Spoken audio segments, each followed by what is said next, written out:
Cerebral palsy is a neurological disorder that is usually caused by an injury occurring in the brain during the prenatal stage of development, at birth, or any time up until the age of 2. There are 3 major types of cerebral palsy, all with physical symptoms that vary from mild to severe. Spastic cerebral palsy is most common among children and causes muscles to stiffen, which makes movement difficult. The stiffening can occur in both legs, on one side of the body, or in severe cases, all 4 limbs and the trunk. Dyskinetic cerebral palsy also affects the entire body and causes slow, uncontrollable movements. This form affects 1 in 5 cases of those with cerebral palsy.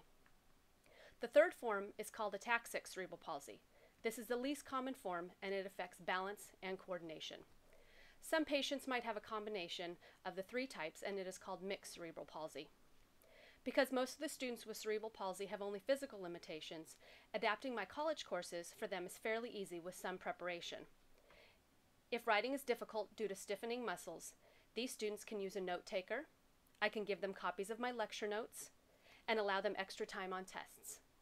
For the same reason, we may have to establish some sort of sign if the student has a question or comment, because their inability to control their movements or stiff muscles doesn't allow them to raise a hand. These students might give me a nod or some other sign that they have something to say. These students also might need to sit at tables or desks that are complementary to a wheelchair and sit closer to the front of the classroom if there are hearing or visual impairments. Outside of my classroom lectures, there are some additional things I would also need to consider. When setting up my agricultural internship students, there might be some limitations for students that have cerebral palsy. I would need to make sure that their work environment is a safe and adapted place for them to move around depending on the severity of their symptoms. My agricultural leadership class students also plan and execute an FFA sectional field day and opening and closing contest. Students with cerebral palsy might need jobs that don't require them to do all of the running around that some of the students and I have to do. They might be better suited to jobs such as tabulations, awards, or contest coordinators. All very important, but these jobs allow them to fully participate and not put them in any danger of hurting themselves. I also taught an introductory course to animal husbandry.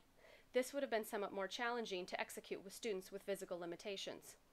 We were often at local ranches, sorting, processing, doctoring, and vaccinating livestock.